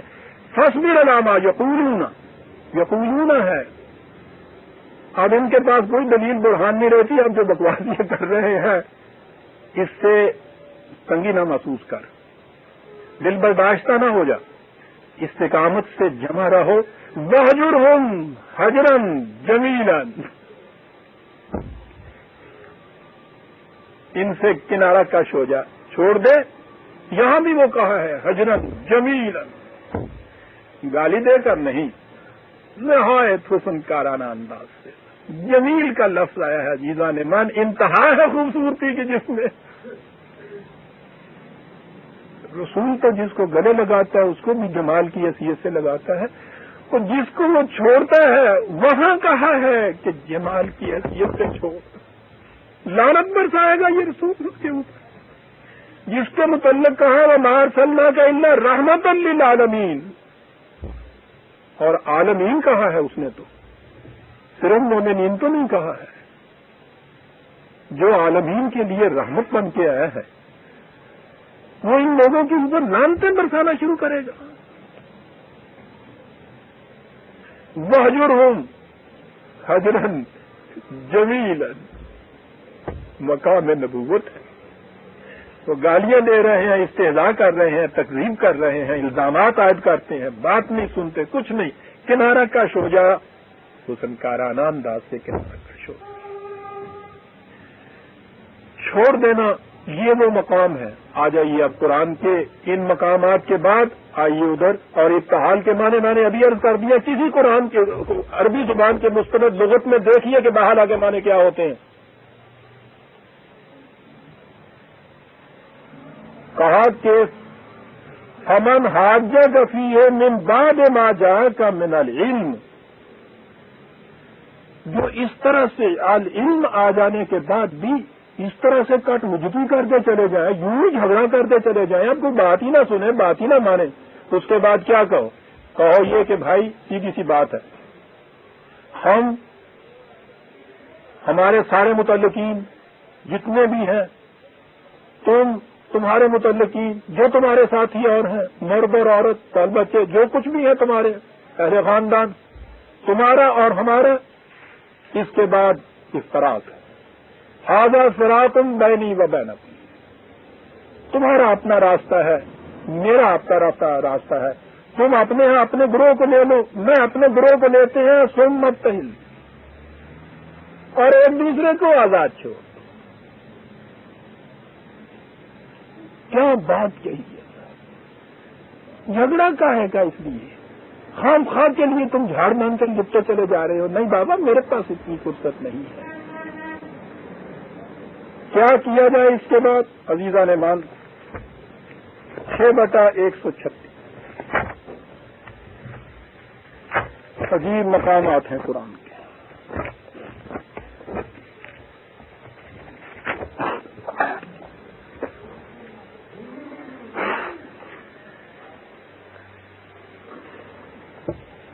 اور دیکھیے لعنت کے معنی کس طرح واضح ہوتی ہے. پہلے تو یہی لیجئے مبتحل کے، آزاد چھوڑ دیجئے، کوئی علاقہ نہ رکھیے ایک دوسرے کے ساتھ. آؤ ہم ایک دوسرے کو نبتحل، اپنے ملک کا، آؤ ہم چھوڑ لیں ایک دوسرے کو. کیا صورت ہوئی؟ قل، اور یہاں کہو یا قوم اعملوا علی مکانتکم انی عامل. تم کہتے ہو کہ ہمارا طریق جو ہے یہ ہے کامیابیوں کامرانیوں کا طریق، صحیح منزل پہ پہنچانے کا. میں کہتا ہوں کہ غلط ہے تمہارا طریق. جو پروگرام میں دے رہا ہوں اس سے انسانیت اپنی منزل پہ پہنچے گی. تم اس چیز کو مانتے نہیں، جھگڑے کی بات نہیں. اعملوا علی مکانتکم، بات یہ لفظوں کی نہیں ہے، بات تو وہ ہے کہ جس کو عمل میں لانا ہے. اب اگر اس طرح سے دلائل و براہین سے بات نہیں مانتے، تم اپنے پروگرام پہ عمل کرو. مجھے آزاد چھوڑ دو کہ میں اپنے پروگرام پہ عمل کروں. میں تمہارے اندر انٹرفیئر نہیں کروں گا، مداخلت نہیں کروں گا، تم میرے پروگرام میں مداخلت نہ کرو. اعملوا علی مکانتکم انی عامل، کیا بات ہے صاحب اس رسول کی، بات ختم ہو جاتی. پریگمیٹک ٹیسٹ آ جائے گا، نتائج بتائیں گے کہ کس کی بات سچی تھی. دلائل سے اگر تم کنونس نہیں ہوتے، نتائج پھر بتائیں گے. آؤ، اور نتائج بتاتے ہیں عمل کرنے سے. عزیزان مان، قرآن تو ایک نظام زندگی ہے، اس کو عمل میں لانے کے بعد اب دیکھیے یہاں کتنی بڑی بات ایک سامنے آ گئی. ہمارے یہاں تو جتنے بھی دین کا یا مذہب کا پروگرام، عبادات وغیرہ ہے نا، یہاں جو کچھ آپ کرتے رہیے، اس کے بعد جوتے کھاتے رہیے.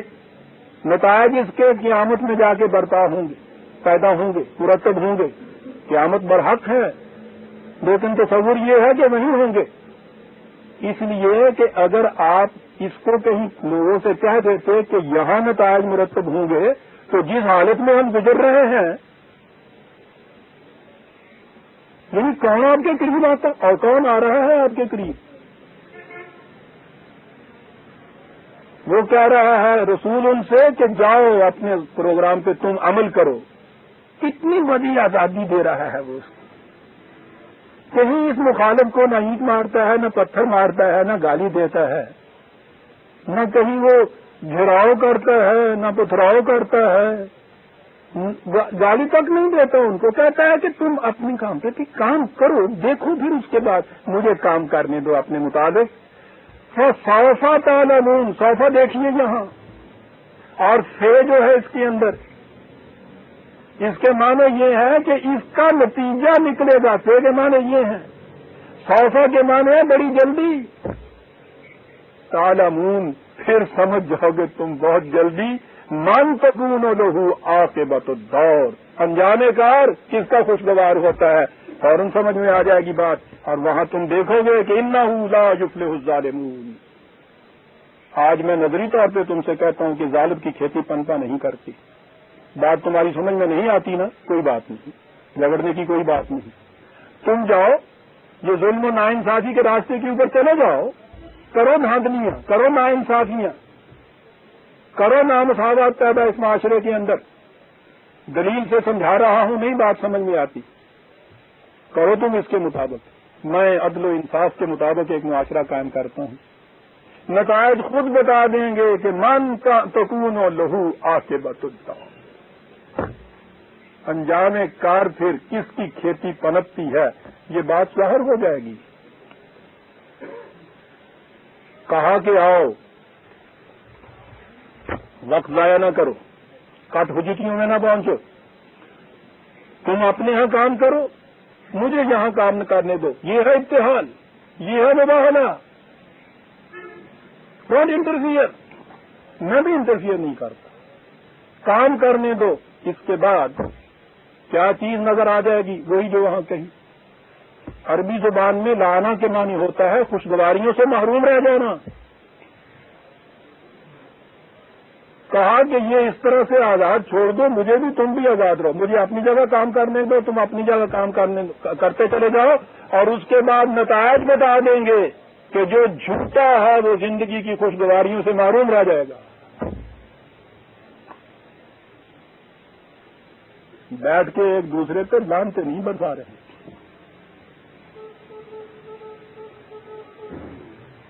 وہ کیا یہ رہا ہے کہ نظری بحث ختم ہوگی، دلائل سے تم سمجھنا نہیں چاہتے. میں نے بڑی کوشش کی کہ تم سمجھو اس چیز سے. فکری طور پر تم قائل نہیں ہونا چاہتے. پھر اس کے بعد کٹ حجتی کی کوئی ضرورت نہیں ہے. اتنا وقت کہاں زندگی کے اندر. میں تو زندگی کو کھیل تھوڑا سمجھتا ہوں، یہ تو بڑی سیریس چیز ہے. اس کا تو ایک ایک لمحہ بڑا قیمتی ہے. ٹھیک ہے، یوں سمجھ میں نہیں تمہارے بات آتی. نبی مناظرے نہیں کرتا، مباحثے نہیں کرتا. اس کا تو مقام یہ ہوتا ہے کہ فرعون کے پاس حضرت موسیٰ علیہ السلام آتے ہیں، آگے اپنا دعویٰ پیش کرتے ہیں، دلائل پیش کرتے ہیں. بڑا سمجھدار تھا، اس نے دیکھا کہ معاملہ بگڑ رہا ہے. دلائل کی روح سے یہ غالب آ جائے گا.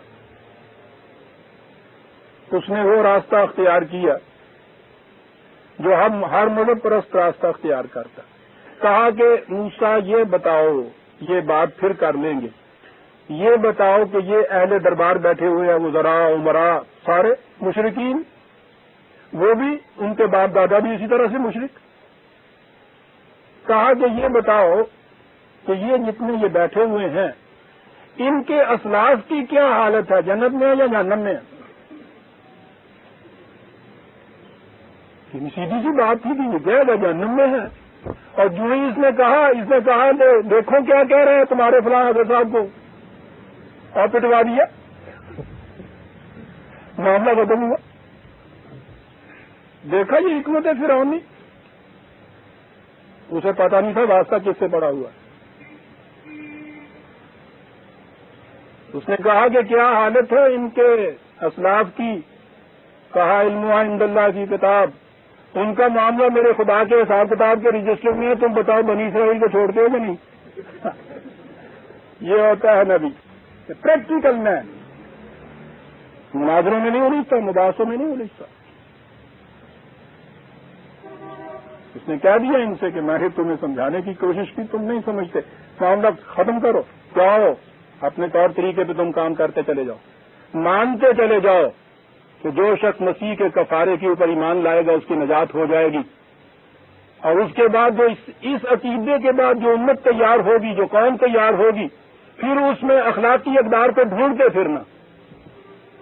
جس قوم کا عقیدہ یہ ہو جائے کہ میں کسی کفارے پہ ایمان لانے سے دین اور دنیا سب کی اس میں بخشش ہو جاتی ہے, یہاں دنیا سنور جاتی ہے, کفاروں کے عقیدے کی بنا کے اوپر نتائج کی توقع کرنے والی قوم کا جو انجام ہوا کرتا ہے تم خود دیکھ لو گے. جاؤ یہ عقائد اپنے یہاں کے پھیلاتے چلے جاؤ, اور اس کے بعد یہ کرو, اور میں یہ کہوں گا کہ صحیح فارمولے کے مطابق کام کرو, اور اس کام کا نتیجہ یہاں بھی ملے گا, آگے جا کے بھی ملے گا. میں یہ کرتا ہوں, تم وہ کرتے چلے جاؤ, نتائج خود بتا دیں گے کہ کون سچا تھا اس معاملے کے اندر. اس پریکٹیکل رسول نے, اس پیغام پر انقلاب میں, اس یکسر عملی انسان نے خدا کی دی ہوئی اس روشنی کے مطابق ایک نظام, ایک معاشرہ قائم کیا. بازنطینی حکومت, رومن کی امپائر اتنی عظیم الشان, ایران کی اتنی عظیم الشان تہذیب کی حامل قوم, صدیوں سے جن کے نقارے بج رہے تھے, 4 دن کے اندر اندر ان کے پاؤں کے نیچے تھی.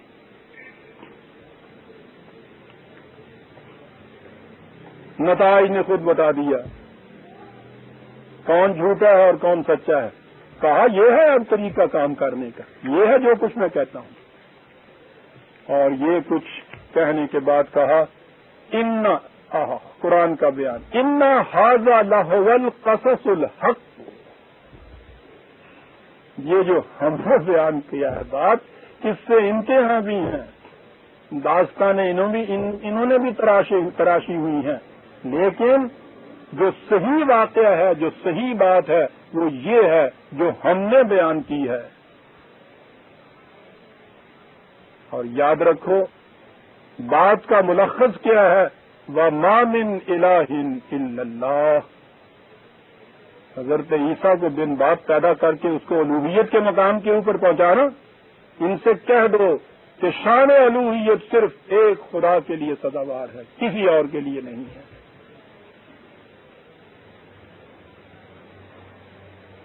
یہ ہے ملخص ان تمام واقعات کا جو ہم بیان کرتے ہیں. وَإِنَّ اللَّهَ لَهُوَ الْعَزِيزُ الْحَكِيمُ.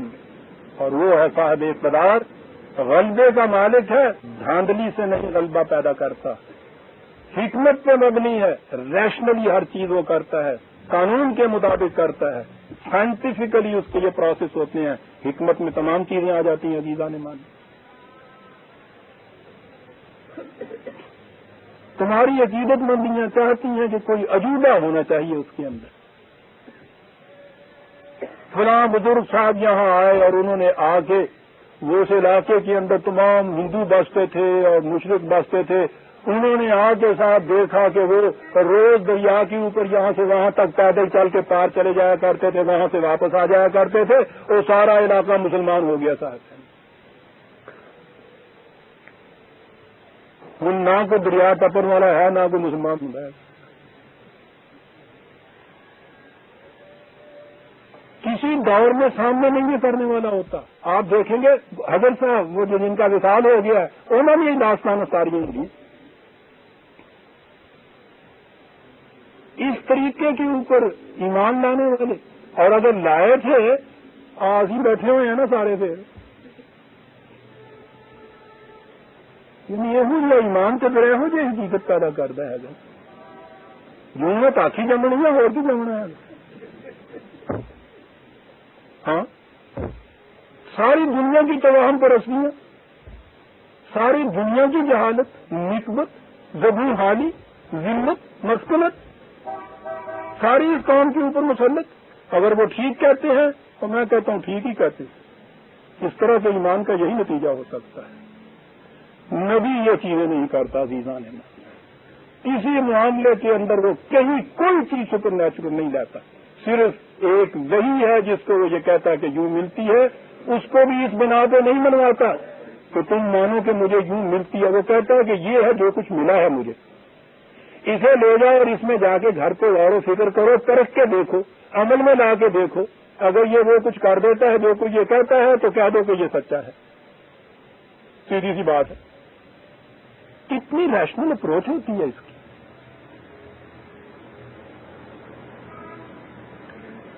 عزیز الحکیم, غلبہ یہ پائے گا یہ نظام میرا جو ہے, یہ دیا ہوا پروگرام ہمارا, لیکن حکمت کی بنا کے اوپر. حکمت کے اندر جیسا میں نے عرض کیا ہے, دلائل و برہان کی ذہنی طور کے اوپر ریشنلزم, پریکٹیکلی سائنٹیفک طریق جیسے آپ کہتے ہیں, وہ ساری چیزیں اس میں آ جاتی ہیں. کہا دین تو یہ ہے فَإِن تَوَلَّوْا, اور اگر اس کے بعد بھی پھر یہ روگردانی کرتے ہیں فَإِنَّ اللَّهَ عَلِيمٌ, خدا خوب جانتا ہے. دیکھیے کیا لفظ یہاں آیا ہے, بالمفسدین. یہ کرامات اور خارق عادت طریقوں کے اوپر یہ کچھ ماننے والے. فساد ہے انسانیت کا. سب سے پہلے تو ذہن میں فساد شروع ہو جاتا ہے. انسانی ذہن دلیل مانگتا ہے, فکر مانگتا ہے. انٹلیکٹ اس کو دیا گیا, اس کو عقل دی گئی ہے, اس کو علم دیا گیا ہے. اس کا تقاضا کچھ اور ہوتا ہے. تباہم پرستی کے عقیدے کا تقاضا کچھ اور ہوتا ہے. ذہن میں ایک فساد شروع ہو جاتا ہے. اس کا عملی نتیجہ انسان کے معاشرے کے اندر برپا ہوتا ہے. آپ دیکھ رہے ہیں آپ کی نئی نسل میں آج کل ہو کیا رہا ہے. ایک طرف آپ ان کو بی اے کے اسٹوڈنٹ کو آئنسٹائن پڑھاتے ہیں, وہ خلاف نوردوں کو دیکھتا ہے اپنی آنکھ کے سامنے. اس سے اگلا پیریڈ دین یاد کا شروع ہو جاتا ہے. اس میں آپ یہ پڑھاتے ہیں کہ چاند کے 2 ٹکڑے ہو گئے تھے, ایک ادھر سے نکل گیا تھا, ایک نکل گیا تھا ادھر سے. اس کے ذہن میں فساد شروع ہو جاتا ہے. کیا بات ہے قرآن کی. ذہنی فساد سرکشی اختیار کر لیتا ہے, اور وہ فساد معاشرے کے اندر آ کے پھر آتش زنی اور آتش گیریوں میں آپ کے ساتھ مشہور ہو جاتا ہے. فساد ذہن سے پہلے شروع ہوتا ہے. کہا اس کے بعد بھی اگر پھر یہ پیٹ پھیر کے چل دیتے ہیں, گریز کی راہیں تراشتے ہیں, نہیں مانتے, کوئی بات نہیں ہے, فساد شروع ہو جائے گا. انسان عیسائیت کے اندر ان عقائد کی سے آپ کو معلوم ہے نا جو فساد شروع ہوا 17ویں 18ویں صدی عیسوی میں. ان کے ہاں سائنس نورما ہوئی, فلسفہ آیا, منطق آئی. ان علوم کی روشنی میں جب انہوں نے ان عقائد کو دیکھا, بات مانتے نہیں تھی. ایک فساد شروع ہوا پوری معاشرے کے اندر, احتساب, انکویزیشن جسے آپ کہتے ہیں. مذہب کی تواہم پرستیوں نے اپنے اس اقتدار کی بنا پر یہ جو ہلاک کو پیچھے اپنے لگا کے حاصل کر لیتے ہیں, فساد شروع کیا. صاحب قتل, غارت گری, زندہ جلا دینا, پھانسیوں پہ دے دینا, اس قدر ان کو تعذیب تھی ان کے ہاں کی, یہ شروع کیا, چل نہیں سکا ہے. یہ رسیوں کے سانپ تو چل نہیں سکتے عزیزان مانے. اگلی صدی کے اندر مجبور ہو کے انہیں یہ کرنا پڑا کہ ان سے کہنا پڑا, یہ ان پادریوں سے کہ بابا تم گرجے کی 4 دیواری میں تشریف لے جاؤ, وہاں جو جی میں آئے بناؤ ان کو. باہر کی دنیا جو ہے انسانوں کے ہاتھ میں چھوڑ دو. اپنے معاملات انہوں نے اپنے فکر کی روح سے نپٹانے شروع کیے, ان کو وہاں بھیج دیا, مذہب کو یوں رخصت کیا. یہ بھی ایک فساد ہے. وہی خداوندی سے محروم کر دینا, لیکن وہی خداوندی وہاں ہوتی تو جب تھا نا, وہ تو سارے ہی تمام پرستی تھی. آپ کے یہاں کیا ہوا یہ جو 20-22 سال سے آپ کے ہاں مسلسل فساد چلا آ رہا ہے, ذہنی اور فکری فساد, معاشرے کے اندر فساد. کیوں ہے یہ چیز؟ اسی دور سے آپ گزر رہے ہیں جس دور سے یورپ 100 سال پہلے گزرا تھا. مذہب کی توہم پرستیاں مجبور کر رہی ہیں آپ کو وہ کچھ ماننے کے لیے جسے آپ کے ذہن کی فکر اور علم جو ہے وہ صحیح نہیں سمجھتا. نوجوان رسی توڑا جاتا ہے، یہ بیٹھے ہوئے لانتیں برسانے لگ جاتے ہیں. انہوں نے سمجھا یہ تھا کہ ایسے وقت میں کرنا یہ چاہیے. ماتھے پہ جفر کے نقشے بن رہے ہیں، منہ سے جھاگ نکل رہی ہیں، آنکھیں سرخ ہو رہی ہیں، کفر کے فتوے لگ رہے ہیں، بیوی پہ طلاق پڑ رہی ہے، اس کے پیچھے نماز نہ جائے، اس کے پیچھے جنازہ نہیں پڑھنا، اس کا چلا ہوا یہ قصہ. ادھر کا نوجوان جو ہے اس کے اندر فٹ نہیں بیٹھتی بات. وہ ایک کشمکش کے اندر مبتلا ہے آپ کا پورا معاشرہ. یہ وہی فساد ہے جو اس سے پیشترین قوموں میں گزر چکا ہے. اور اسی لیے عزیزان من 20 برس سے میں چلا رہا ہوں کہ تاریخ سے عبرت پکڑو. پہلا قدم اس کا یہ ہوگا کہ یہاں بھی آپ کے یہاں یہ سنویت اور ڈولزم آ جائے گی. کہا جائے گا کہ جاؤ بابا تم مسجدوں کی چار دیواری کے اندر جاؤ، ہمیں اپنے معاملے خدا کے لیے عقل و فکر کی روح سے طے کرنے دو. یہ سنویت آ جائے گی دن گیا. اور اس سنویت کا اگلا جو نتیجہ ہوگا وہ یہ کہ خامخواہ کے لیے ان گرجوں کے اوپر، ان پادریوں کے اوپر بجٹ کا کم از کم آدھا حصہ ان کا ان کے اوپر خرچ ہو جاتا تھا. انہوں نے کہا کہ جب معاشی بدحالی آتی ہے، نسبت جگو حالی، رشیا کے اندر پوری کی پوری قوم فاقوں سے مر رہے تھے اور سب سے بڑی عیاشی جو تھی وہ گرجوں کے اندر ہوتی تھی. آپ کو معلوم ہے کہ سلطنتیں ان پادریوں سے قرضہ لیتی تھی. سب سے بڑے مہاجن ہوتے ہیں مذہب پرست. انہوں نے کہا کہ یہ ایک مصیبت ہے، یہ سارے کے سارے کماتے ہیں، یہ بیٹھے ہوئے اس طرح سے مہاجن بنے ہوئے کھاتے چلے جاتے ہیں. اور انہوں نے کہا کہ یہ تختہ مسجد میں قابل سوختن میں قابل فروختن ہمارے کام چیز آتا ہے. انہوں نے کہا بیٹو اپنا بوریا بستر جاؤ وہاں یورپ کے اندر، یہاں تمہارا کوئی کام نہیں ہے. مذہب ہی ختم ہو گیا رشیا کے اندر. ڈرتا ہوں عزیزان مان یہ جو فساد اس طرح سے برپا ہوتا ہے ذہن میں، پھر معاشرے میں، پہلا قدم اس کا وہ ہوگا جو یورپ میں ہوا. اور اب تو زمانہ برق رفتاری سے جا رہا ہے. میں سمجھتا ہوں کہ شاید 2 اسٹیجز ہوئی نہ. پہلا قدم وہ ہو جائے جو ان ممالک کے اندر ہوا ہے، جو روس اور چین کے اندر ہوا ہے.